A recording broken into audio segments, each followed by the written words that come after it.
Welcome to the Hollow Chord Podcast.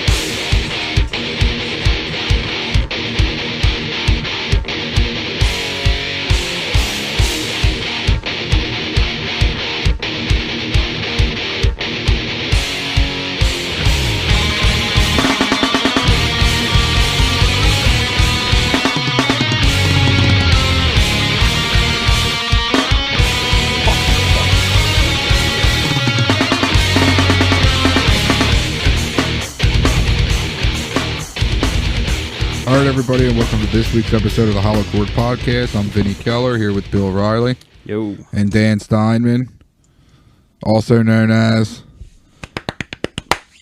the Crying Hawaiian. Hey, what's up? Pineapple does not belong on pizza, by the way. We're forever against How do you feel about that? Pineapple on pizza? I'm all right with Hawaiian pizza, dude. Okay. I'm all right with it. I know there's a big argument over that, but clearly we know which side Vinny's on already. Yeah, get the fuck out of here But right now. you wouldn't be you, Mr. Pizza Man, if you didn't like Hawaiian pizza. Listen, I feel like I'm you all couldn't for coin that. pizza equality. All toppings are created equal. I appreciate that. I Green feel that in pepper my and heart. onion, one topping. That's two toppings. No, green pepper and onion, one topping. All right, guys. So this week's guest is a phenomenal drummer.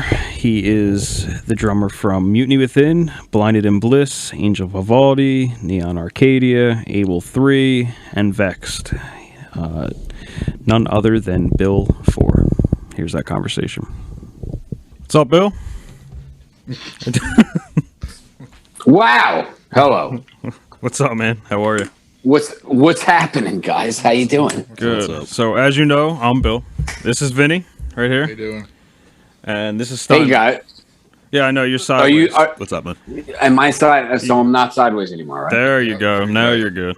Look at that. What the hell's going on? Why won't it let me do the landscape job? I don't know. There's probably a setting on your... You using a phone? I am using a phone, correct. Yeah. I don't know. You're going to have to figure that one out. That's okay. No big deal. All right. I'm here. So What's going on, guys? we appreciate this. Thank you. Of course. I appreciate it as well. Thanks for having me. Yeah, so I don't know if you remember, when you were in Vext, I met you at J.C. Dobbs. What state was that in, Dobbs? Dobbs was in Philly. Jesus Christ, that's right. Yeah. As you were coming off stage, you were unloading your gear, and you were kind of in a rush. I guess you were double parked or whatever. Sure. Usually that's what the drummers are. The drummers are the first ones on stage, last ones off stage. No one helps you. Your car's running in the street. You have to break down when everyone else is out mingling, having fun. That's usually how that goes. So that sounds about right. Yeah, you don't get to have fun. Yeah. Not much. Yeah, but we had a brief conversation. So that was the first time I met you. But for our audience, why don't you give them a brief introduction to who you are? Hi, guys. My name is Bill Fore. I drum for Mutiny Within and Angel Vivaldi, previously Vext, previously Blinded in Bliss with Bjorn of Soilwork and Pat of Threat Signal. And that's basically it. A couple other things in there. You know, done a lot of session work, a lot of studio work for the bands. But those were the four main bands that I've been in, and in two of them I still went on. Very nice. Mutiny Within an Angel, yeah. Yeah, I saw recently you're getting back with your old band. Is that the band you were in before Mutiny Within? Correct. So I owe a lot of my success to a friend of mine, Dan Lobaz, that I met. I was in Monmouth. We were running track, and he knew that I had a previous band, a Faith Contingency. And he said, you guys have great stuff. And then, after knowing him for a while, he said, listen, there's a band, Mutiny, that needs a drummer. So I said, no problem. Put in my name. So I auditioned for them, got the gig, and then that's how that happened. So I wouldn't have even known Mutiny if it weren't for Dan. Mm-hmm. And that was just because I went to Monmouth University, ran track, and Dan threw, I think he was one of the throwers, whatever he did. I apologize for not remembering your fucking sport. Sorry. But that's how that transpired. That was Mutiny Within, and then after that was the Angel, and then it just kind of cascaded from there. Yeah, so Vinny and I have been fans of Mutiny since the days of Samus. Yeah, Which that's a different band back then, but sure. Yeah, we saw the whole like thing transpire, and I believe you had some kind of feud with Samus, right? Wasn't he a bit butthurt that you had joined for a while? Band?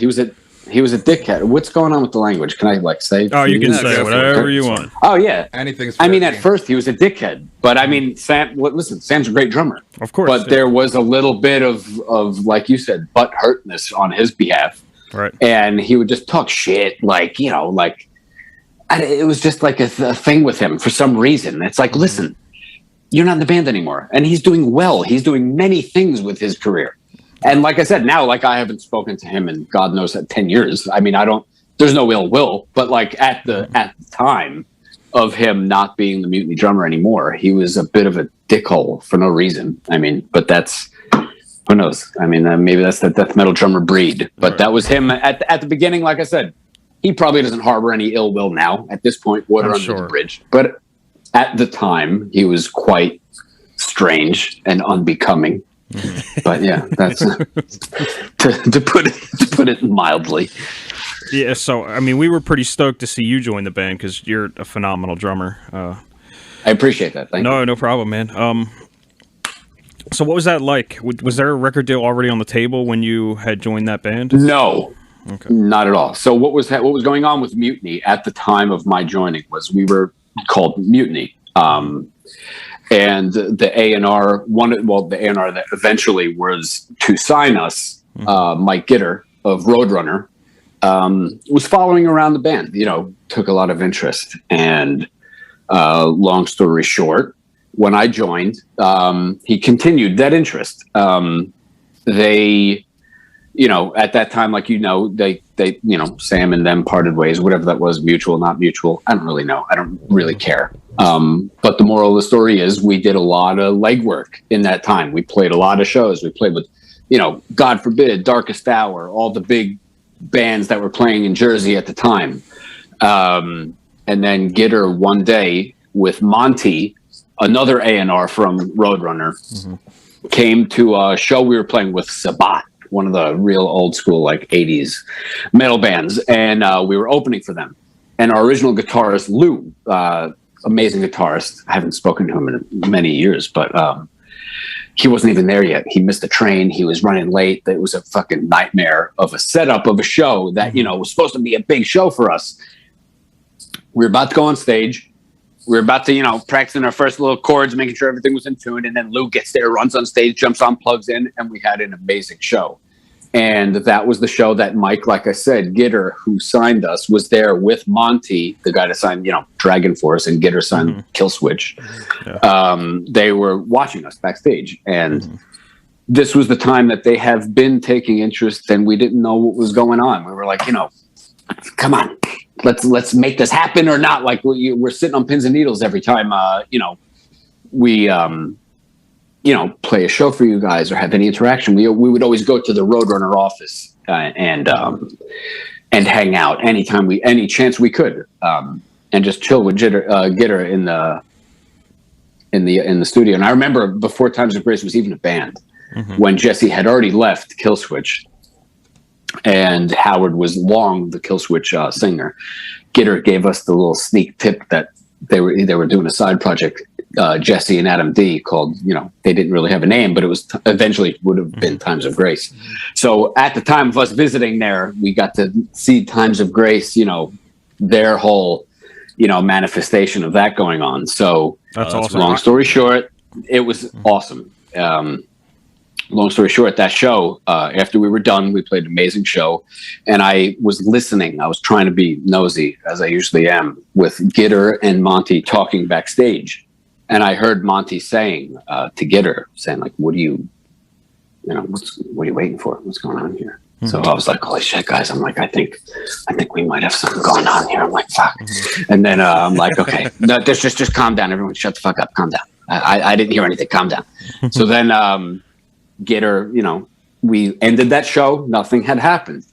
And then Gitter called up AJ, who is the bassist for Mutiny Within, who he was the brains of the band. He started Mutiny, got Chris from England, all that, and he said, Gitter, the next day, guys, because we would always hang out at AJ's house after that. He goes, guys, Gitter just called me. He's like, we're getting a record deal, and I'm like, but what do you mean? Maybe he doesn't mean with Roadrunner. Maybe he's like just trying to make us feel good, and he's giving us a fucking deal with like fucking Ferret or Trustkill, and he's just like, "Hey guys, you're getting a deal," and he's like, "What the fuck you mean?" He was all excited, like thinking like, "We got it, we're getting it," and I was like immediately downplaying it, but that is what happened. After that we got offered the deal, and that's where it happened, and then we went to the Roadrunner office shortly thereafter, signed the contract. It was pretty surreal experience, I'm sure. Yeah, and that's basically where that started. And then after that, we went to it was really quick. Everything just happened really fast. We went to Sukoff's in Florida and recorded the album. We went there with 50 songs, 50 songs, and we had to dwindle it down to like 13, which would have been the deluxe special edition album, and then had to dwindle that down further, 2 more songs to like 11, which would have been the main album, which became the Mutiny Within self-titled, the first album. And that's basically where we hit the ground running. And then we started touring with bands that I was listening to when I was in high school, Dark Tranquillity, Soulfly, Arch Enemy, you name it. And that's what we did for the next foreseeable future. We did that for a while. Right. Nice, So man. What was that like for you to get I'm sorry, Bill, go ahead. No, go ahead. What was that like for you to get to play and tour with bands that you grew up listening to? It was surreal because, like I said, with the band, like you had previously mentioned, my old band before Mutiny, we'd be sitting in fucking Barefoot Studios with Steve Telson. That's a real guy with a real studio. That's where we'd be like recording our demo before, and I'm like, and I would be talking to Chris, my now guitarist for my old band, right. And I would be saying like, listen, we're getting signed to Roadrunner. It's just happening because that was at the time, Trivium, Killswitch, Dragon, all those were the band. I'm like, that's where we're aiming. That's what's happening. And I just would say it like it was just a matter of fact. And that no shit. That's what later on, a few years later, when I got the gig with Mutiny, that's what happened. And I'm like, what's this? Manifest destiny, whatever you want to call it. Like, I didn't do it with that band, but I did it with another band. But it eventually, that's what I had always said, like a mantra, happened. That's awesome, man. That's what confidence will get you. But it wasn't even confidence. It was just like kind of like that's all I did. I poured all my time into that. I poured all my money into that. We would spend any dollar we had at that studio recording on like at the time shitty equipment. Like nowadays, I got a home studio. I got like a electronic drum set. I got light unit. You could record at your house, right, for demo purposes. But like back in the day, for demo purposes, you had to pay an arm and a leg going to a studio to pay, a guy, an engineer that went to school in the fucking 1976. And it's like, at the end of the week, you were down a few grand, and you're like, what the hell is going on? But that's what we did, and we did that for years. And like you said, dedication. We had, and that now with that band, I have the luxury of having the time in my own home studio that I could take the time now, and we're recording that old band now that Mutiny is doing another album. So sneak peek, sneak tip. I was going to ask about that. Yeah. But like in the meantime, while we're getting those ducks in a row and ironing that out, I'm pretty much almost done re-recording an album that we did 15 years ago with my previous band, the original band, and it's awesome. It's like in the glory days of like As I Lay Dying and Killswitch and All That Remains, like back when like metalcore was really like hitting the scene and everyone was like, what the fuck? I don't know about you, but when I first heard, Soilwork, Chain Heart Machine, I was like, what the fuck is this? And then I heard Killswitch, the self-titled, before when Jesse was still, it was like almost like a demo, but self-titled. Right. And I heard the song Into the Unblind, and I was like, what in the world am I listening to? I'm like, this is what I want to do. Right. So that's the style of music, like that brand. That's the style of that. that we're doing now. So that's fun. Back in high school, but Mutiny, like I said, back in high school, we were all listening to those records, and that was. We were in my garage, playlist. just like having the same experience you're having. Like, what in the fuck is this? This shit. It was surreal life-changing. because at the time I was listening. Everyone goes through the punk phase. Everybody goes through, the hardcore phase. And then, you hear these bands that are kind of like mixing it, and then they're mixing like the hardcore with the metal. And it was just, I knew that that's the style of what I wanted to do. Not to say that I do hardcore music now, I don't. But that music, over the years, over these past 15, 20 years, kind of, that amalgamation made, the style of music that I love. That's brand of Swedish death metal, melodic metal. And then it came over here and kind of clashed with like the metalcore hardcore. And that's what kind of made those bands now that I love, like, even Shadows Fall, like bands like that I think they're actually getting back together, or they did. And they're doing a reunion. We actually just had John Dene on. There you go. Yeah. We heard all about it. They're doing a reunion show. Yeah, this December. Yep. It's already sold out, so they seem to be stoked so about that. that's awesome. I had to unplug you. I had to plug you in. So it's all good. Oh, you're good, man. So I want to backtrack a little bit. How did Chris Clancy get into the band? How did that come about? Because that's crazy getting a singer from overseas. Was the record deal already in place when he was coming over, or were they just so hopeful that he came over on that? With Mutiny? Yeah. Yeah, so what happened with Chris is AJ was looking for a singer. And he basically put out his feelers all over MySpace, etc. And long story short, over that time that he was looking, he heard Chris. Chris had a band over in England, and he heard his voice, and he said, "You're flying over to New Jersey right now, and you're going to live with me in my mom's basement. How's that sound?" And he's like, "Okay." And this was like before any, I mean, obviously they had the record label Interest. Yeah. But this was before any solid anything was, going to be proven. So Chris came over here on his own dime on a touring visa, had no money to his name, and was living in AJ's basement. And that's how that happened. Yeah. And they, made it from that. And then like slowly but surely after the other two guitarists, we parted ways with them. Dan Beige came in, who was also from England. Yeah. And that was a recommendation from Chris, and he came in, and it just worked. It fit. And then now AJ lives right now in Pennsylvania. I live in New Jersey. Chris is still in England, and Dan has since moved to America, and he lives in Florida. So right now we're kind of recording this new album, just like the last album, from 2 different countries and 4 different states. Yeah, you guys are peppered all over the place now. Bizarre, but that's, there's no other really way to do it now, because touring visas, and then with everything going on with travel, it just makes it kind of impossible for a band to be in the same room and actually record an album, demoing it out like we did with the first couple albums. It just doesn't, it's almost impossible to happen that way. All right. So what happened to Brandon and Drew? So Brandon and Drew, that was just kind of a slow fizzle. Brandon, after the first couple albums, he found other interests. And it was really nothing glamorous or exciting of a story as to why that transpired that way. But that's just how that happened.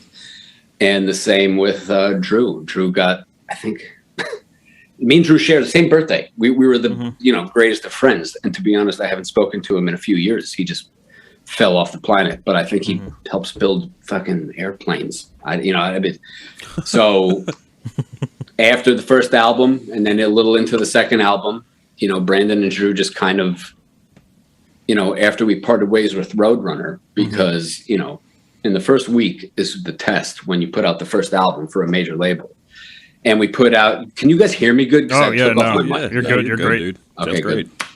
So with the first album, the proving ground is the first week of album sales. So the first week, we got album sales that were okay.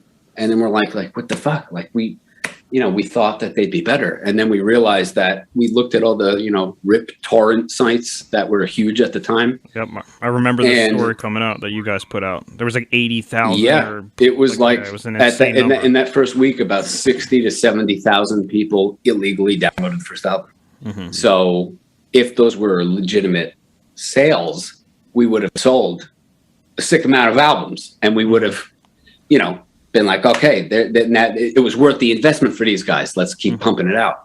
Yeah. But after that, it was like, okay, they did a moderate, first week sales. They're not, lighting the world on fire. So then after that, it was just a slow burn to a slow fizzle to Mutiny, just kind of at one point, just parting ways with Roadrunner. Yeah. And a lot of that deals with, album sales, unfortunately. And that time was the huge influx of people just ripping music. They didn't give a shit.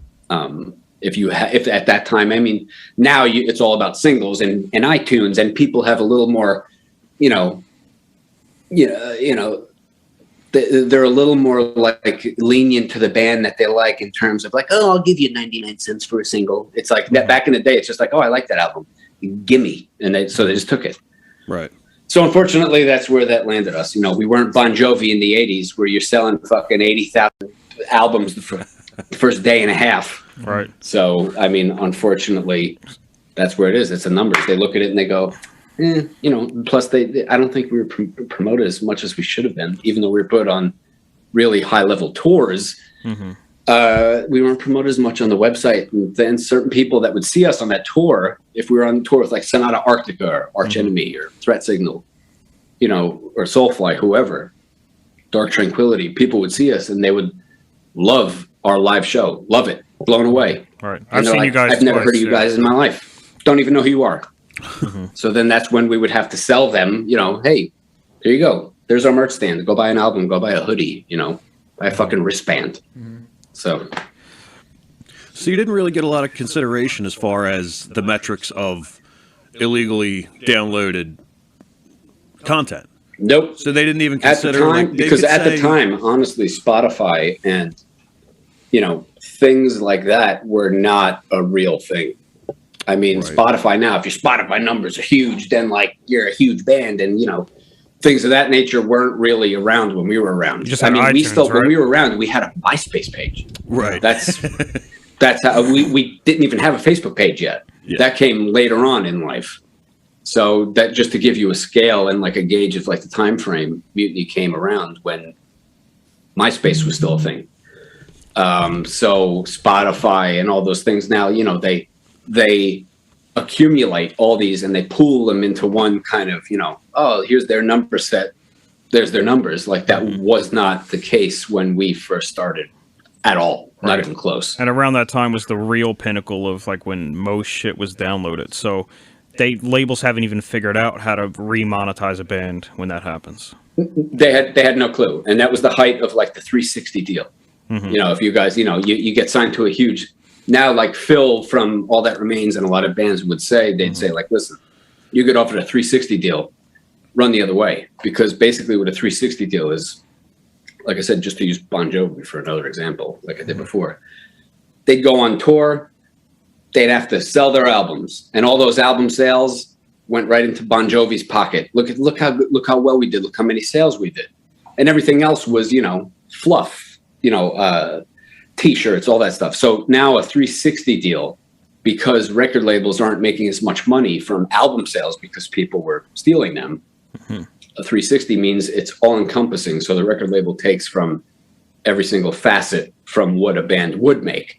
Right. If you go on tour, they take proceeds from the tour money. If you go on tour, they take proceeds from the sales. They take proceeds from your merch. They take proceeds from every single area that you normally make money, is where a 360 deal would take handfuls from as well.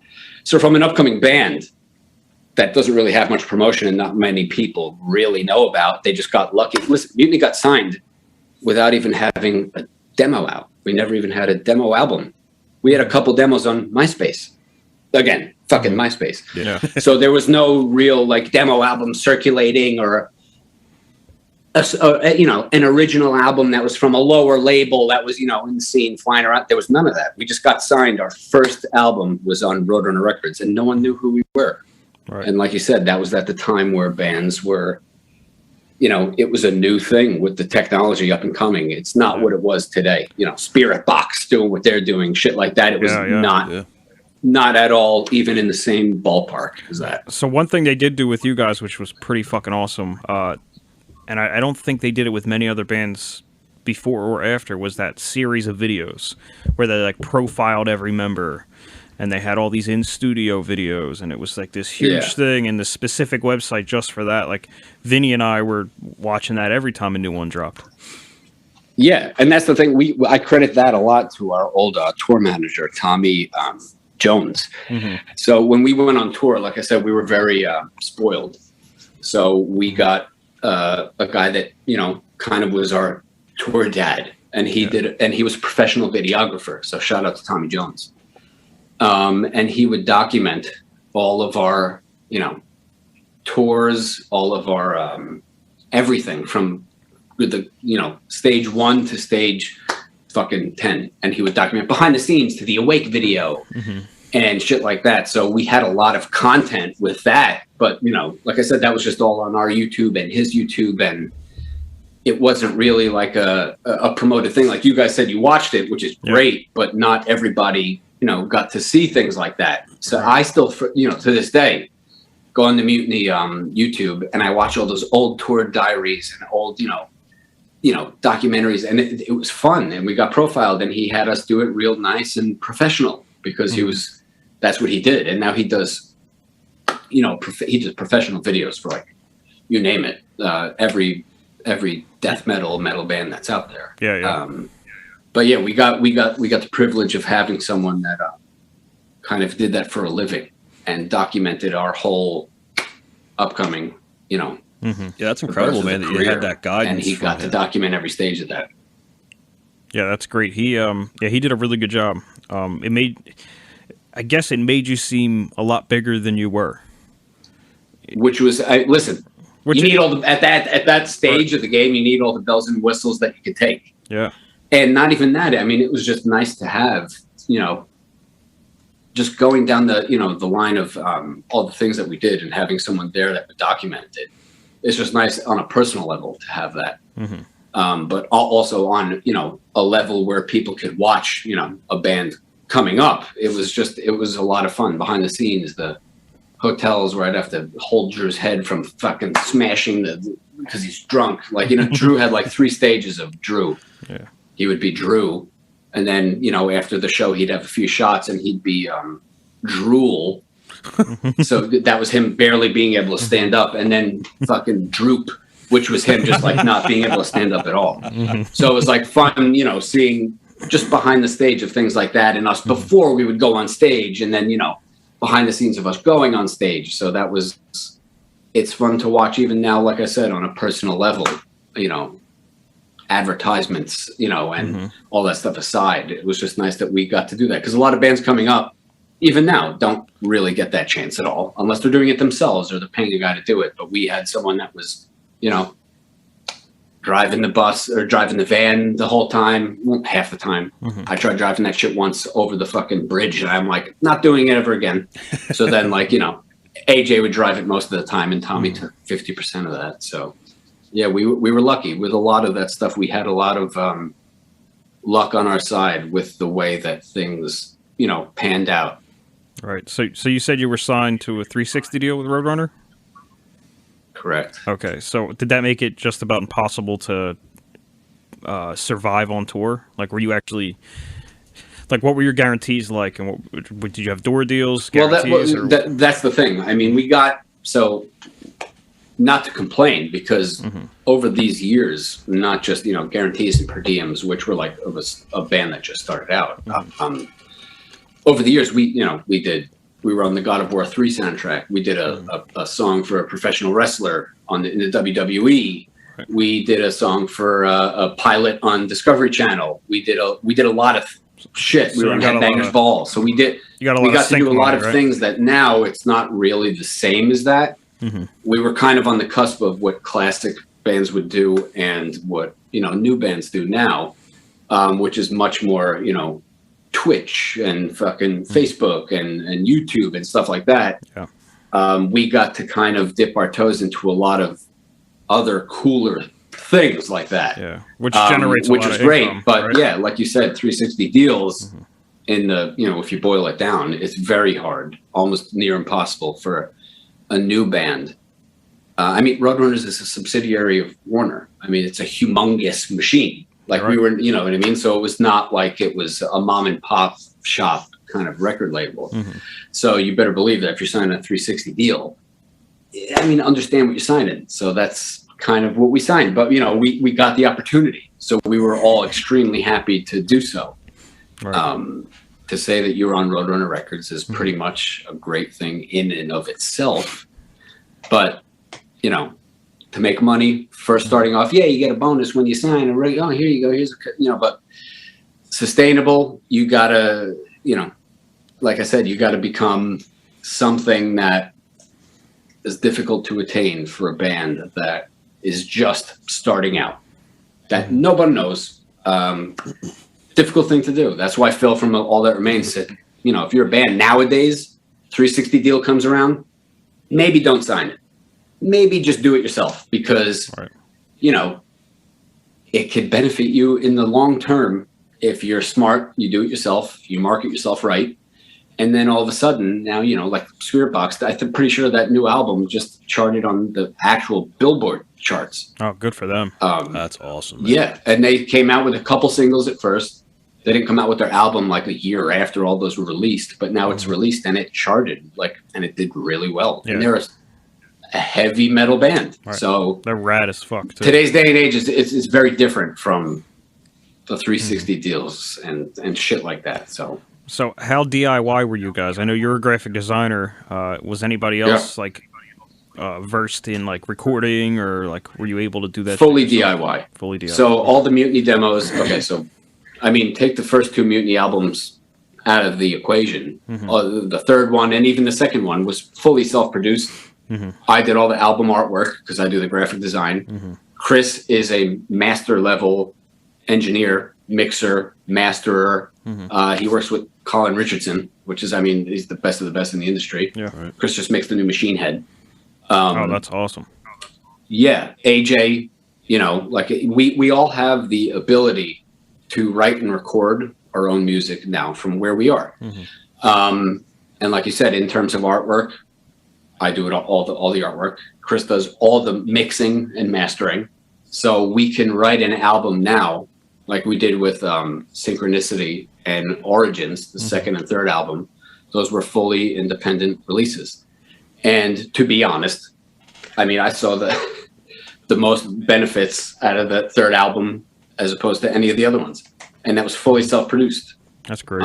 So it's a beneficial thing for bands now, which I feel like a lot of younger metal bands are doing now. They're doing everything in-house. They know a photographer.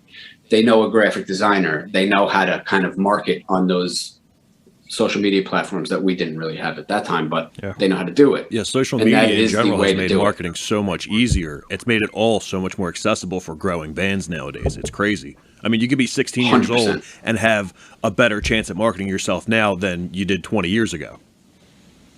Without a doubt. And like you said, you can make an album and have it sound, for lack of a better reference, Billie Eilish and her brother Phineas recorded that whole album on their own on fucking Logic, where you can have that on your Mac.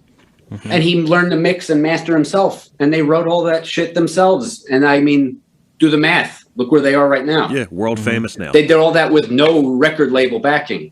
And if you listen to any kind of interviews from them, they got a lot of awful, dog shit, horrible advice from record labels that were coming and throwing money at them saying, here, do this, but change that and do this. And they're like, no. And they did it their way. And look where they're at now in their career. She's one of the biggest artists in the world right now. It really does pay to have kind of an all-encompassing in-house method to making your music and branding it and all that. Right. Right, and also sticking to your guns, man. Knowing that what you're doing is the best thing. When the record label comes down and says, it's good, but it could be better if you do this or that or whatever, change this. You know, it's good to see that people stick to their guns and say, no, I made this. I want it to be this. This is the way I'm going to release it. Without a doubt. And like I said, I mean, Jason, with our first album, we had a lot to think about with that because, like I said, we went into the studio with 50 songs to choose from. Mm-hmm. So any band that goes into the studio with Sukoff, I mean, you have to trust him because the guy's a fucking mad genius. He's a fucking madman, yeah. All That Remains, Devil Driver, Trivium, you name it, they've all been in and out of that studio. And he's out of his mind insane. Mm-hmm. So usually when someone has a great track record like that, and you kind of see their method of madness, and you're like, I might put a little bit of stock into what they're saying. So we dwindled down those 50 songs, like I said, to 13 and 12. But like you know, to go to your point, sticking to your guns, we did that as well. But he became kind of like a spiritual other for that time in that process, another band member for the band. Because when you go in there with him and you're recording those songs that you guys all collectively chose to record, he has suggestion after suggestion after suggestion. You know, I'd be, you know, doing a beat. He would stop me in a little beat. How about you try this? And I'd be like, and I would try it. And it was for the best. Can you do a gravity blast here? And I did a gravity, and he goes, see what and he has his own method of half English, half like whatever is in the right side of his brain. Like it's not, you got to kind of read between the lines. And when you're there, because you're living there, I mean, especially with Sukoff, you're living there for the whole time. I was living on his fucking compound. I mean, theoretically, we'd stay in a hotel next to it, but every day, all day, you were there nonstop. Yeah. So you get to, you know, get a feel of the other person, especially someone that's, you know, in all intents and purposes, like helping, you know, pave the way for what your sound is going to be. And, you know, down the line. So what kind of happened there was I essentially recorded all the drums there. And then they recorded some of the music there. And then they moved to another studio just because I don't think they wanted it to be total extreme metal sound that, you know, Gitter and everyone had a bigger sound for us. And so we had a higher plateau that we wanted to see ourselves land on and not just be total metal. I mean, as you have heard, you know, Chris saying he's like a masterful singer. He's a trained opera singer. Absolutely. So you have to utilize, and Drew, like you mentioned, the keyboardist. Mm-hmm. No one is like him at playing the keyboard and even the piano and all the things that and when him and Dan would do the unisons together, it would sound like, you know, fucking Dream Theater. So a lot of these things, stupid. You had to utilize it all. So we did half the album there, a lot of the core big metal stuff, and then half of the album at Jason Bieler's studio, which was in Florida as well. And we finished the album there. And at that point, after I had done my drums, I flew home for the holidays. They finished off their polish that they were doing there. And then we met up back again. And then when we got the demos, we had an album. And I'm telling you, hearing those demos for the first time, fully mixed and edited, were like, it was beyond, you know, what you could imagine. Because, you know, like you said, like I said, we had everything in-house to do on our own demo-wise. Mm-hmm. And it sounded amazing. But it's nothing compared to when you have it professionally done in a studio that is taking the time and spending the money to make you sound like, you know, the vision you always had for you to sound like. And it was hearing those first demos where I think Forsaken was one of the first ones I heard. Mm-hmm. And I was like, I couldn't, you know, when you are you guys musicians yourselves? Yeah. Yep. Okay. So, you know, you make a demo and you give it the car test. You fucking burn a CD or you put it on your phone and you give it to car test and you hear how it sounds like in the system. And AJ, I remember, sent me Forsaken. I gave it the car test and I couldn't believe it. And I was like, that's the sound. I mean, even Year of Affliction, that chorus was not what it sounded like. I could send you guys a demo of some of the old songs. And, you know, it was not like, hey, like when Chris goes crazy up high like that. It was not it didn't used to be like that. Yeah. It was more like, take what was mine. It was like more like moody, and it was awesome. But then when we were in the studio, they're like, go up like fucking 100 fucking 1,000 degrees and then we'll be there. And we were like, and I remember Gitter texting me, our A&R for Roadrunner, and he just said, "Year of Affliction chorus," with like exclamation points. And I was like, I know, like I couldn't believe it. So it's amazing when you can do it all on your own, but when you're surrounded by people that can elevate what they know that you could do in that sense, it's just a recipe for, they're trying to make the best sound of what they know that what you can produce. Right. How much do you think that first record cost in its entirety? Oh God, I don't even know. A pretty penny. Yeah. Like I said, we went to 2 studios, and these were not like, fucking David Jones on the corner of Mulberry Street studio. This was like, Sukoff, that's Sukoff and Jason Beeler, which these are 2 top of their game producers. And Roadrunner, in that sense, why I will always be indebted to them, really put their money where their mouth was in terms of getting that first album produced, for sure. That was definitely not cheap. And then the Awake video, that was professionally shot. A lot of the stuff when we were first coming up was really, we were in Metal Hammer magazine, so a lot of that stuff, like I said, was promoted in a way where they spared no expense. But when the album was coming out, we were touring, that the push of that promotion didn't continue. So, and that's no fault of anybody at the label or any, it is what it was. And no one really knew who the MySpace band was that was, sounding great on stage, because I always pride ourselves, now a lot of metal bands, I mean, with Angel, I play to a click track in my ear. Because whatever the tempo of the song is, and whenever it changes, that's all in my ear, because we have sound effects, and I'm, behind the board on my own mixer, controlling the show tape, because Angel doesn't have he doesn't have a keyboardist or a sound effects guy. So when we went to the studio and recorded those albums, I have to be in charge of hitting play and stop. And if I fuck up, then the whole goddamn fucking show is a disaster and everything's wrong. Because if I hit play and then I start on the wrong I start on 3 when I'm supposed to start on fucking 4, the show, it's awful. And the fucking synth will start where the pre-chorus, and it's a mess. How many times does that happen?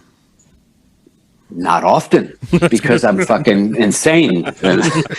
OCD, total OCD on my behalf, that's a real thing. But I feel like most drummers have that. But yeah, I mean, it's half dedication and half like putting so much immense pressure on yourself that you don't want to fuck that up. That you're like, there's no way in hell that you can. Right. I mean, it's happened where like my bass drum, trigger has shorted out and I got water on it, and it wasn't. The mic wasn't, you weren't hearing the boof, boof, boof, and you were just hearing like the mic sound. So it sounded like shit, like little minor things like that. A China cymbal falling down on my friend's head, and I'm saying, hold it up for me to hold. He's hearing my fucking China crashing his head the whole time because he's holding up the stand. But as far as fucking up the show tape, thank God that never happened with Angel. But my point being, to circle back around, with AJ Mutiny, we never played to a click track ever. Not once. I mean, in the studio, yes, obviously. Yeah. But when we were playing live, we never once played to a click track. I never had headphones in.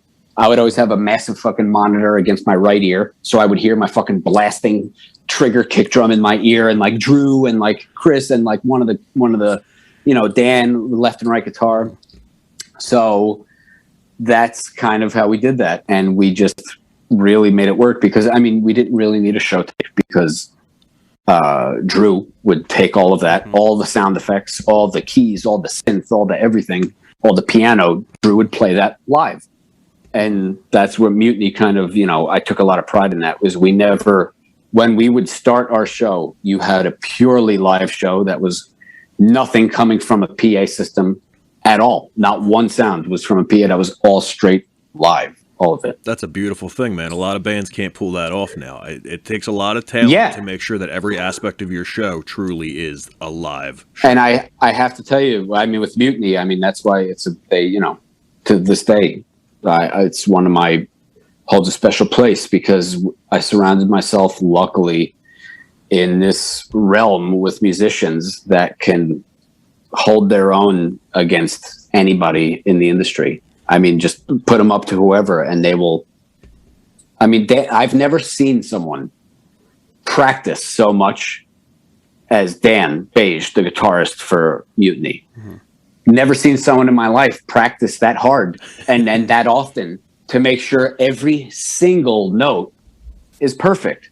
And on the other side of that coin, Brandon is like some kind of, I fell into a chemical oil spill savant, and the first album he ever learned was Necrophagist. And that's how he taught himself guitar. That's insanity. No joke. Yeah. He had no idea how to play guitar. He listened to Necro and taught himself how to play guitar off one of the hardest tech death metal bands in the world. The first time him and I heard that record, we were like, what the fuck is this? I quit. Same. Why are we even playing guitar? Fuck? Yeah, why? Going on here? Yeah. And that's what Brandon learned how to play on. So I mean, I'm surrounding myself with a guy that just knew it naturally, a guy that is dedicated so hard with natural talent and practices so hard that, I mean, you can't hold a candle. He could hold a candle to anybody in the industry. Mm-hmm. Chris, who is classically trained as an opera singer. AJ, who plays the bass for Mutiny, but that's not. AJ writes almost all the music for. I mean, for our fourth album we're doing right now. Me and AJ did all the demos for it. AJ writes. AJ is an amazing, insane guitar player, and he writes a lot of the Mutiny riffs. And so just seeing him on stage, and on stage he would do all the backing vocals. AJ's an amazing vocalist. Mm-hmm. So, like they said, and, Drew, he was one of the best keyboardists I've ever seen in my life. I've ever played with in my life. Jordan Rudess, fucking sit down, go take a fucking nap. Drew really was, and it's a shame that I don't speak to him as much anymore. But that's just whatever, fucking life happens. Right. Who knows? People go their own way. Saying this makes me, you saying all this makes me so sad that this, Mutiny Within isn't what it was on that first record. Yeah. Because, although, you have you and AJ and Chris and Dan, you guys are all phenomenal players, of course, but, right. Everything's not keyed in as it was. And not to say Correct. that those last two records weren't phenomenal. Still just as good. But understand, and there's something magical about that original lineup. I agree with you on that level, and like I said, I mentioned before, the unisons that Dan and Drew would practice in AJ's mom's fucking living room, just where you usually try and do that with a guitar, and the way that him and Dan would harmonize and just go without messing up. Go on YouTube, type in Drew Stavola and Dan Beige unison or Dream Theater, and you'll see a few videos that will blow you away. And they're this awful quality of fucking flip phone, but it's that's what we had back in the day. Right. And it is unlike shit that you've ever heard. And they didn't fuck up. They never messed up. It was always perfect. Mm-hmm. So I agree. And not to take away credit now from Dan, because especially on album 2, Dan spread his wings a little bit, but on album 3, Dan really came into his own, because Dan is the sound effect, the keyboard, the synth, the choir. That's Dan. He is a madman magician behind his equipment now, and he's really become a master of his craft in that. So Dan is not just the hardest working guitarist I've ever worked with. He's the hardest working, one of the hardest working magicians and musicians that I've ever had the pleasure of working with, because he's really, like I said, we lost Drew for whatever the reason may have been, and Dan stepped in and said, okay, well, I'll do it now. And he has been doing it ever since, and it sounds incredible. It takes a lot of effort and time and talent for someone to be good at multiple different. You put a fucking bass or a guitar in my hand, it's like fucking string cheese. I don't know what the fuck. I have no idea what I'm doing. Drums, self-taught. I have no idea how to read sheet music. I have no idea how to read music. It looks like it's twisting in designs to me. If I stare at it, I have no idea what it is. So to have someone that could actually do the real work with that is is like a gift in itself. So Right. By the way, Yeah. how old were you when you started playing? I was still in college. When I started playing. Yeah. When I started playing drums, I was probably like 6 or 7. Okay. And I'm 35 now. So for most of my life, I've been playing drums, self-taught. And even before I was actually playing drums officially, I was tapping on shit and annoying everybody in my vicinity, my teachers, my parents. So that's why I got the drum set in the first place, because they saw the need. So I got it, and I'm like, all right, there it is. That's what it had to have been done right there. Problem solved. This child feels So the music. We must harness this. That's right. Otherwise, is something wrong in his fucking mind? Does he have a tick? He's tapping on shit, squeezing a stress ball in class. What the fuck's wrong with him? So it worked out to my benefit that, my tapping kind of, transpired into something that, was a little more musical. Nice. So there was a brief period of time where you had left Mutiny Within, right? Were you guys on tour and you had left the band? Correct. What happened there? Oh, are you in? We're in. Got We're you good. back on. I'm trying to move louder here. This is nonsense. All right, hello. Yep. We're good. Okay, there you go. You can hear us? So You're good? yes, Okay. I'm good. Continue. So, so you left the band at one point. Correct. Was that Yeah. a mutual So decision, after- or was that you leaving? How did that transpire? At the end of the day, it was definitely a mutual decision. After the first album, we did a few tours, and let me tell you, being in a small van with like 6 other guys every single day driving across the fucking country isn't always the best thing in the world. So sometimes you just get on each other's nerves. But that was hardly really the thing. There was not much ill will after that. And when I came home, like I said, when I joined Mutiny, I just graduated college, and I technically didn't even graduate. I went to Florida to record the album with Sukoff, then came back and had to do 4 more credits. Then I graduated. So I was fresh out of college when I did that. And, a few tours, and after the whole, album sale thing and just it wasn't much as arguing. It was just more like Everything compounding. It was a mutual temporary split where both people at the time may have gotten heated, may have made a status or two. But it was kind of a temporary thing. They got a fill-in drummer, and they did the Soilwork tour. Mm-hmm. And that fill-in drummer was Chad Anthony. Is that somebody that you knew? No clue who he is. Mm-hmm. Okay. That was just someone who they needed quick to fill the bill. Mm-hmm. So that's what happened there. And then when they were going to get ready to think about doing a second album, me and AJ started talking again.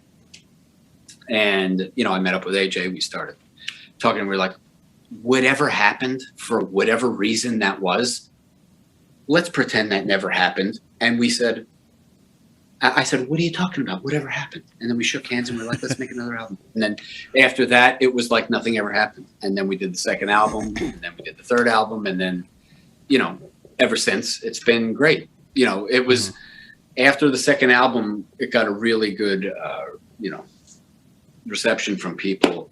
It really inspired us to continue to, make a third album and just think, whatever the future may hold. So that after, I rejoined for the second album, we realized that we're going to continue to, still make music. And then, at that time, when I left Mutiny is when I joined Angel. So I reached out to Angel. I'm like, I've heard your music.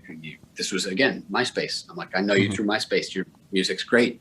So I reached out to him. He came over to my house. We practiced. We were going to start a side band. And then I don't want to be a dick. And then so he was going to. We want to hear that part. No. Stop. Okay. You want to be a dick.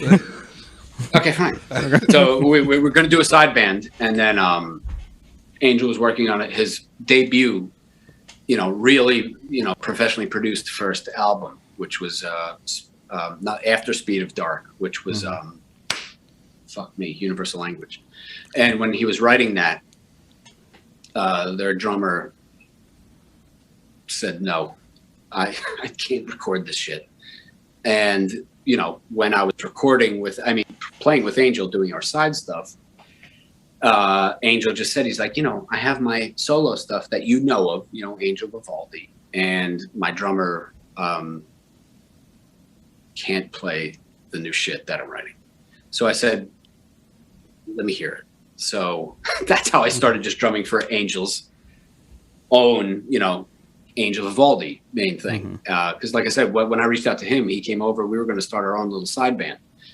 And he was gearing up to record Universal Language. And it was, a step above the previous work that he had done.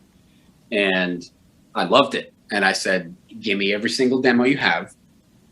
I'll learn them. And then we started practicing them. And then that's how he just said, okay, so now you're the drummer for Angel Vivaldi. I'm like, okay, yeah, that's fine. And then we just, I record, after that I recorded Universal Language, then every subsequent album after that. So, and then we revisited Speed of Dark, and I retracked all those old songs that his original drummer had played on the original album. Because you're just better, right? You don't want to be a dick. Yeah. I redid not at all. I redid them my way, and that's it. So I've done like almost 4 or 5. I did the new. I just did like 4 songs off Angel's new album now, which is Away with Words Part 2. Yep. Which is the most different shit that I've ever drummed to in terms of someone that's mainly metal. This is very different from what Away with Words 1 was, which was straight like speed and fucking insane metal music, which is now talk about adding elements of like salsa and jazz and funk into shit is like an understatement. So some of the new songs that I've drummed on, it's crazy, and it's not going to disappoint, I promise, but it's also not going to be what you think. When can without we getting too much away, I'll let him do that, but it is not like anything that I've drummed on, before or since, the stuff that I've been doing with him. It's very, very different. And it's not saying like, oh, now Angel's fucking only going to be a jazz guitarist. This is his vision for this album. So, that's what I did. Yeah, when he did Away with Words, I loved the fact that he painted his room different colors when he was writing the songs. Oh no, that wasn't Away with Words. That was the one right after that. Synapse. Yep. Synapse. I thought that was the coolest thing ever. Yep. So he definitely took that to fucking 10. Real quick. Yeah. And that album was pretty amazing to record as well. But still in the metal vein. I got the amazing chance of recording a song with Oli from All That Remains, which was sick. Right. We shot a video for that, and that's going to be a great thing to remember for the rest of my life, because I grew up listening to All That Remains, and then I got to shoot a video with one of my in my eyes a legendary guitarist, one of my favorites in the scene. Absolutely. And that was pretty I think it was the song Dopamine. Yeah. So that was pretty awesome, to say the least. That's really cool. So you're just Angel's studio drummer, right? You don't tour with him, or do you just play local shows? No, I'm Angel's actual drummer. Okay. And I do every single album with him, and I play every single live show with him. Okay. The only thing I haven't done with him is when he has had to go on tour. Okay. So anytime, when I say live show in Jersey, we played shows all the time. Even Jersey shows, New York shows. I'd go to North Carolina with him on like a 3-day weekend tour. But any time that I was not able to do a longer tour with him at an extended amount of time, he had to get a fill-in drummer. Yeah. And it's funny because one of those tours, Alex Bent, the drummer from Trivium, before he was the drummer from Trivium, filled in for me. And then, after they came back from that tour, he wound up joining Trivium, and now he's the drummer for Trivium. That's awesome. And if I ever had to compare, which I don't really like to do, but when I listen to Alex playing, it's like we were from the same fucking uterus, because half the shit that he does with Trivium And the shit that I do in my music is like, I feel like when I listen to a beat that he may do or a fill he may do, I'm like, I would have done something so similar to what you just did. It's bizarre. So it's just strange that, you know, foresight and how whatever shit fucking universe, whatever works, that he filled in for me when I couldn't tour, and then became, you know, Trivium's drummer, who Trivium was one of my idols before I got signed to Roadrunner, which was half the reason I was always saying we're getting signed to Roadrunner, was because of Trivium. Trivium was like one of my favorite bands at that point. Yeah. And that's when they originally had their, you know, original drummer, when it was Corey, Travis, and Matt. That was like the core with Ember to Inferno and all. Yeah, and Ascendancy. Yeah. When Ascendancy hit, I was blown away. But like I first liked Trivium from I love Ember that. to Inferno. Like that was their first one, which was I think on like a different record label, like Prosthetic or something. I forget which label, but yeah, their first debut with Ascendancy, I was like, that's what I have to do. That's the music I gotta make. So do you ever plan to tour again, or are you just, that's not your bag? Touring, probably not. Honestly, I mean, I'm just to fucking totally take this out of metal world. I'm a realtor and I'm an inspector. So, I mean, I have 2 full-time jobs and I'm a dad. I have a 5-month-old baby now. So congratulations. Thank you. And you know, me and my wife, we just got married 2 years ago. I've been with her for 13 years almost. So at this point in my, not just career, but you know, my life, touring for, you know, going away for a month at a time is not really in the cards. Just with how I've had my life, you know, lined up now.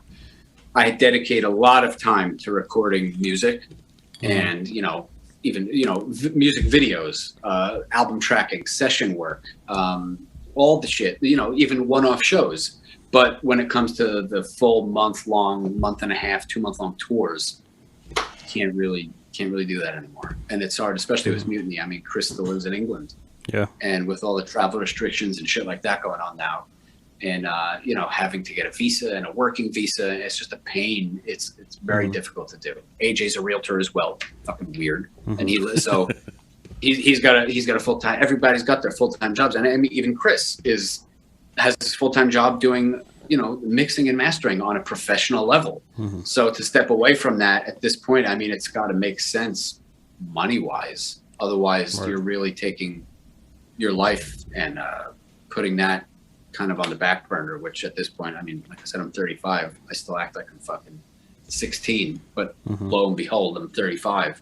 So touring, month-long things, it can't really work out in the foreseeable future or anytime. It just doesn't make sense at this point. Right, that's understandable, yeah. Unfortunately, and that's why Angel, when he would do his thing, because Angel's got that's Angel's profession. Right. That is his 24/7 job. He does on every facet, every aspect of the game. That's what Angel does. So, you know, when he wanted to go on tours, which I did a couple like short ones, but when they started getting longer again, you know, after the Mutiny days, I couldn't do it because at that time I had a job and another job, and so life, you know, life happens, and those kind of things I'm telling you now, touring is a different animal now. It's very strange and tenuous. It's not the same as it used to be. It used to be great. Now it's like with all the shit going on, it's like, I don't know, 50% of the people are going to be against you. 50% of the people aren't. I couldn't even imagine going out right now. Things are just so crazy. Honestly, I can't. I don't, it would be fucking weird, to be honest. I mean, I would love it. I still love playing live. Right. Don't get me wrong, but the long stints, it's just not really in the cards. Plus, I fucking eat healthier now. When I was on the tour, like fucking stopping at fucking Waffle House like every fucking 2 days. It's like I can't do that shit anymore. I used to tour too, and I hate mentioning this every podcast, but yeah, we would be a Waffle House every night. Waffle House, fucking White Castle, Taco Bell, and then like Waffle House hash browns smothered covered in cap. That was the way to do it. Yep. Fucking cheese, onions, and the mushrooms. But yeah, I mean, and it's like, you know, like you said, money when you're on tour is thin. You got to spend it wisely, and I don't want to spend it on like a $2 cheeseburger because number one, I don't fucking eat that garbage anymore. I haven't touched fast food in fucking years. Nice. So it would almost be physically impossible for me to go on tour. Like, oh guys, can we stop at a fucking Trader Joe's so I can get a fucking not gonna work out that way. Oh, they don't have grass-fed fucking bison meat. It's like it doesn't work. Tour is not like that anymore. So, I mean, tour wasn't like that when I toured in 2012. It wasn't like that for me either. That's what I'm saying. But that's like my. I try to eat a healthier, clean lifestyle now. So it's like, how the fuck did that even happen? Yeah, so it doesn't translate to road life very well. So we weren't on the level as you. We weren't on the level that you were on at all. We were on like the level below that where we were hitting some pretty decent sized venues, but like. It was a DIY booking. Like we found a lady who would book us. We paid her $500 and she booked the whole tour for us. So it wasn't like take a 10% cut or anything. Right. But like some promoters for the shows were like the weirdest fucking people. Some would bring us dinner. They'd bring a whole pasta dinner. From their mammy. From their mammy, yeah. So yeah, that was pretty rad, and we were excited when we get those pasta dinners. Oh, dude, we got. But there was like, I mean, when we. Go ahead.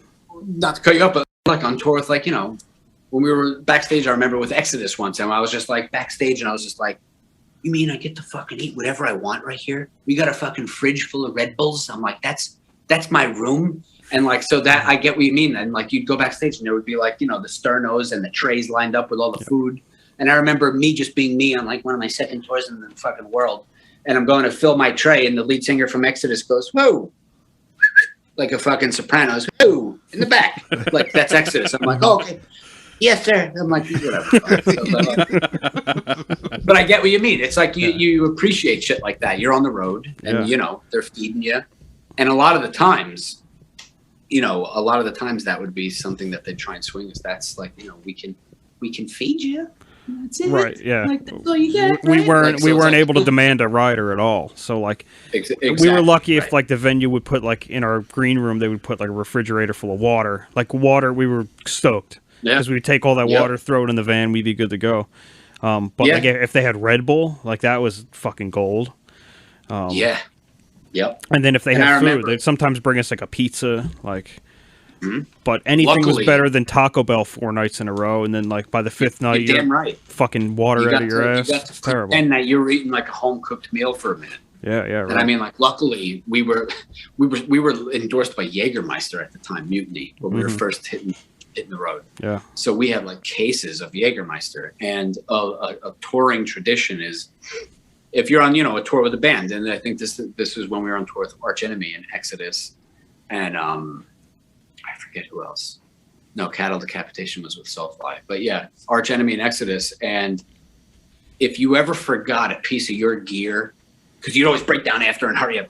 If you ever broke down and you forgot an amp or a fucking snare drum or a whatever of your pedals for a guitarist, you would, you know, the other tour manager for the other band would grab that as a nicety. Oh, I got it for you, no problem. And then the next day they'd come to you and be like, so, I found this fucking pedal board. And you'd have to give them, like the payment was, you'd have to give them a bottle. That's how that was. If they took one of your things that you forgot, and this is where Brandon comes in with his fucking oil spill fucking brain that like he probably got dipped in the chemicals when he was young because he was so good at shit, but then he'd just forget everything in his life.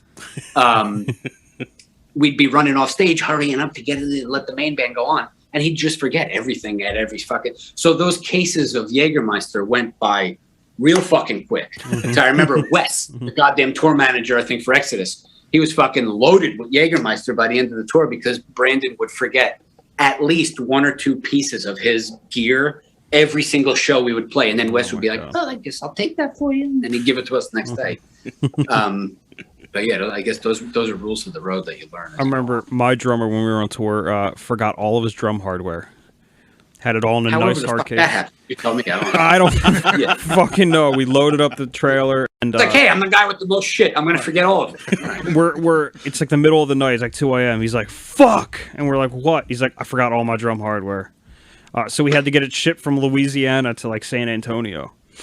Oh, that hurts me thinking about it. But I will say that we did have a leg up from all the other bands we toured with because the drummer and the singer's dad, they were brothers, owned an oil field in Qatar.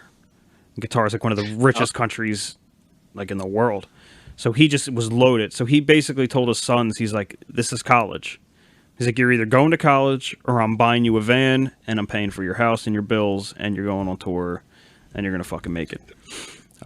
So like he was able to be like, Dad, I left my hardware like in Louisiana, and he was able to pay for it to get shipped back. But what he did, because it wasn't going to get shipped in time, he went to Guitar Center, bought all the hardware, played a show with it, returned it all the next day, and then we went to the next city. Went to the next city, and then all the hardware was there. Guitar Center's like, why are we struggling to stay in business? I can't figure out why. Because dickheads like that, right? Sorry, yeah. No. But that's fucking funny, though, dude. Yeah. So let's talk about Tommy. Are we keeping you too long? You have a time limit here? No, I got a good 15, 20 minutes left. I'm good. Okay, cool. So Vext, how did that come about? I know you played a show for Tommy Vext when he got all fucked up by his brother. Correct. It was a benefit show with you and God Forbid, Mutiny Within and God Forbid. Yep. But how did the band transpire with Angel, you, and AJ? So that, I mean, a lot of as you can tell, a lot of those the main bands I've been in are very incestuous.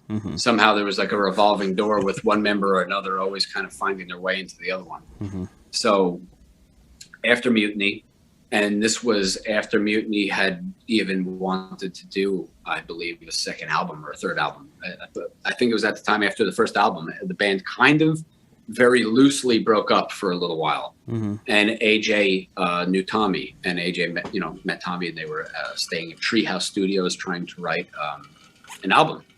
And then I started talking to AJ again when we were having the toying around with the idea of doing a Mutiny #2. And long story short, the drummer for In This Moment was drumming for that demo project at the time. And then he got called to drum for James fucking Durbin, like some American Idol guy that was going on tour, whatever. So AJ suggested me. So that's how I came into that. And I had to fucking save their ass because they had studio time and they had to record these demos and they had no drummer to do it. So I went in, recorded the demos for them, and then Tommy, after that, I remember had a conversation with me and AJ when we were walking out, and obviously AJ spoke highly of me to Tommy, and Tommy's like, so dog, what do you want to do with the next, what do you see yourself in 5 years? And I was like, oh shit. So I'm like, that's how I started, drumming for Vext. So I'm like, we did a lot of demos, and then at that time, like I said, after following the timeline here, the very disjointed timeline, after the first Mutiny album was when I joined Angel's shit. So we still needed a guitarist for all intents and purposes. So I pitched the idea to Angel, and then Angel's like, all right, it sounds pretty awesome. Because then, Tommy, the ex-Divine Heresy, did all, sang for Snot for a while. And, Angel still wanted to do his side thing, but at that time he was toying with the idea. He was like, I can be a guitarist in a band too. So that's when we all got together and wrote Impermanence. It was like a 4 or 5 song EP. We had a couple more that didn't make the cut.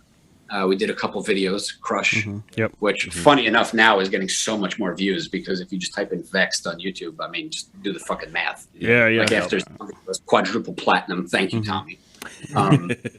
But yeah, I mean, that video is like getting way more views than it ever had. And then we did another one for In the End, but that video never really got edited. And then Tommy released it. But I loved In the End. It was really cool. I mean, I'm not a Five Finger Death Punch fan, but it had like the vibes of that being kind of tough and like fucking heavy. And we shot a video for that. It was fucking terrible. And it was never edited. And then I remember Tommy released it. And Angel texts him on the side. He's like, you gotta fucking delete that fucking post. Don't fucking post that. That's just for us. And then Tommy like deleted it. Angel's Mr. Pro, and I mean, I agree with him. The video is not dog shit; it was fucking dog shit.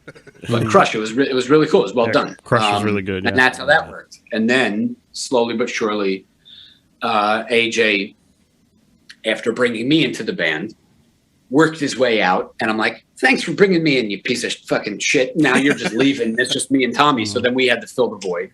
and we found another guitarist. And then Angel went, "I'm going to follow AJ." I'm like, "You fucking piece of shit." And I'm like, just sitting there with Tommy. Like, yeah. So it was me and Tommy, and then we found another guitarist in Brooklyn called Billy DiNapoli, who's amazing, who I'm doing I've since been doing a side project with him for the past few years. Music's amazing. We have, not to totally derail, but we have a really awesome project that we haven't really told many people about, that we have a bunch of cool different people featured on. So it's just me and him, drummer, guitarist, and we have different musicians featured on each song. So on one song, it's Chris Clancy singing and Angel Vivaldi playing guitar solo.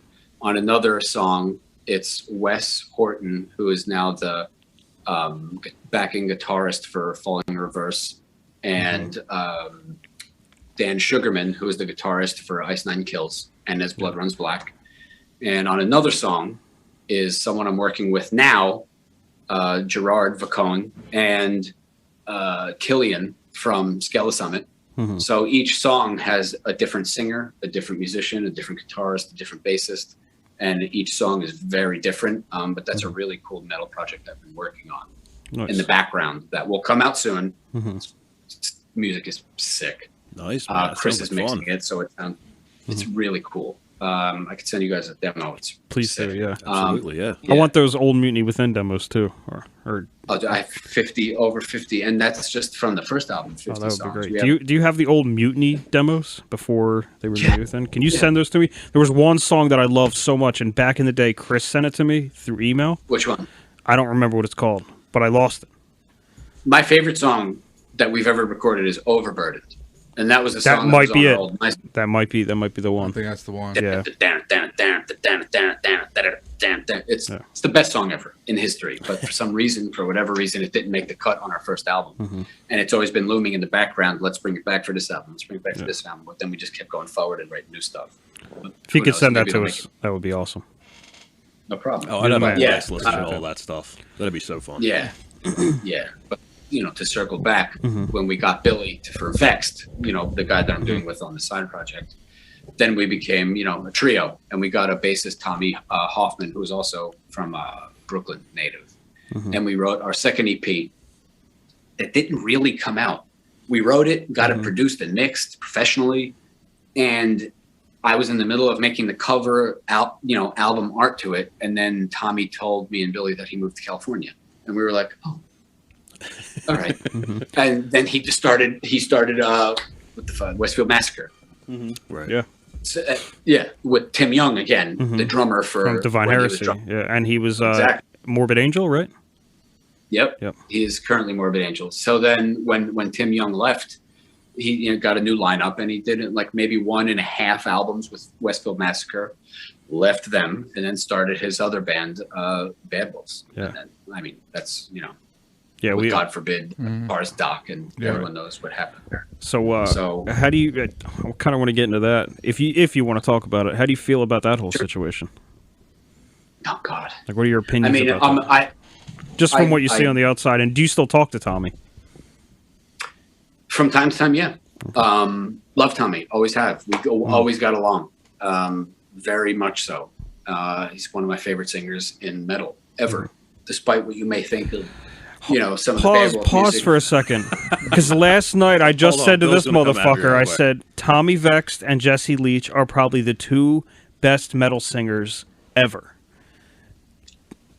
Listen, Tommy, and when I talk about people like Chris Clancy and Tommy Vext, these guys can just sing effortlessly. Right. And they all both have extremely distinct voices, and Tommy could just, listen, Bad Wolves now is a very different band. DL is sick. I love the Acacia Strain. Yeah. I never even knew he sang, to be honest. I didn't know either. One of the sickest shows I ever saw was when he was in the band.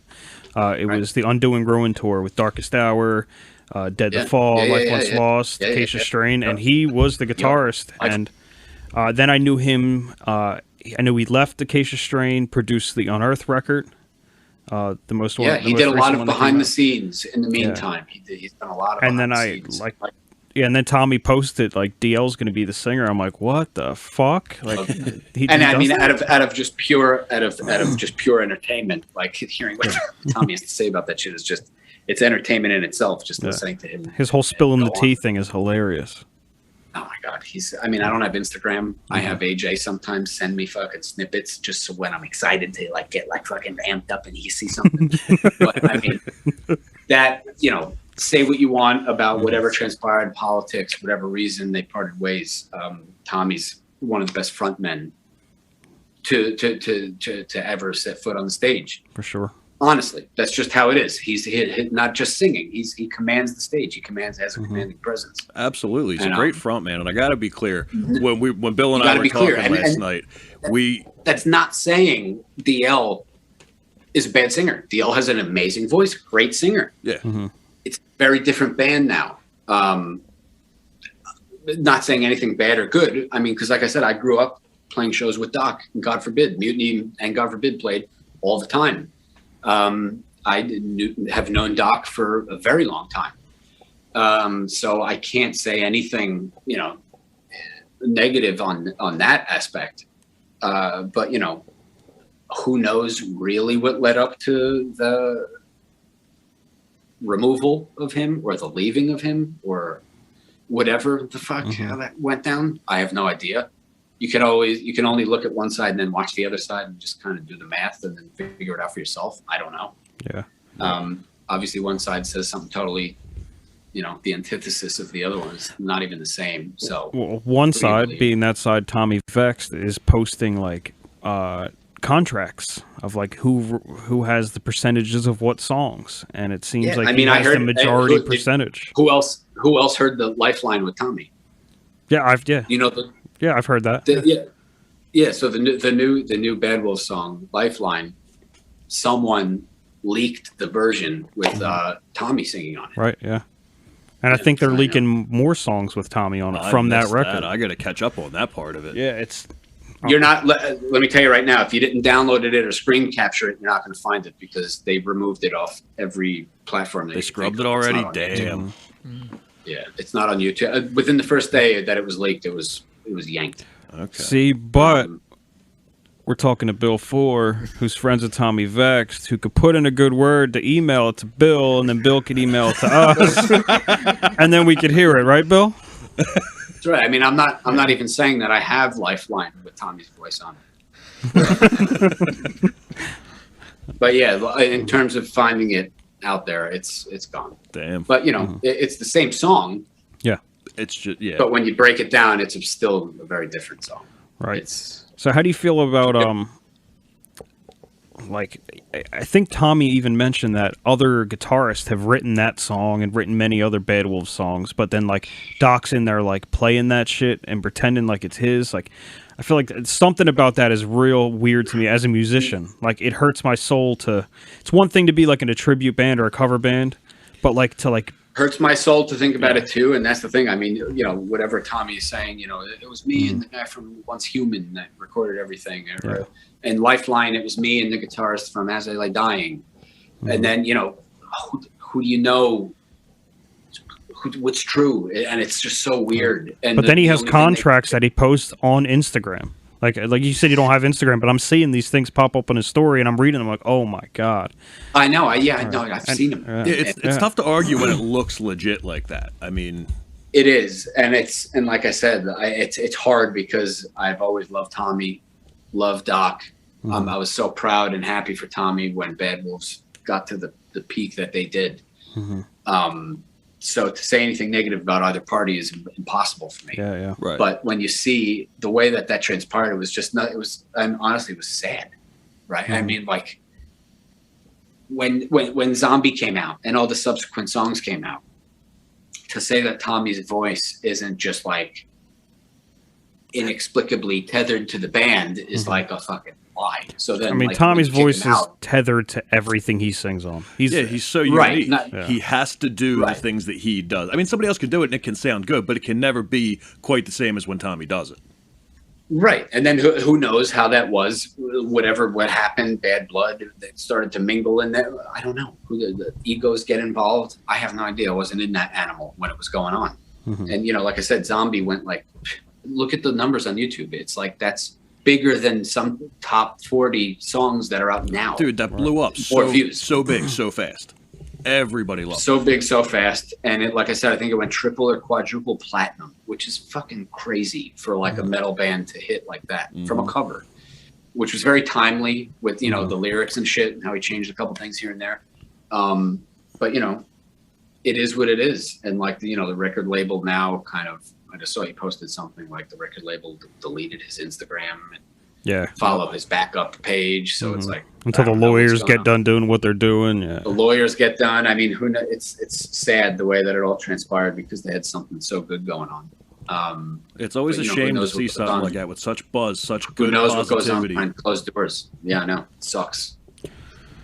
But, you know, good for DL. He's the lead singer now of an enormously famous band. So kudos to him. He beat out a lot of people that I know, too, that tried out for the new lead singer spot there. And hopefully they're not fucked now due to all this. Because I mean, I hope. Right. Once that shit started coming out, I'm like, oh, no. Like, you know, DL just got this awesome opportunity, and now it's going to be shit because nobody's going to listen to him anymore. Yeah, that's the thing. Somebody has to walk away from this situation, you know.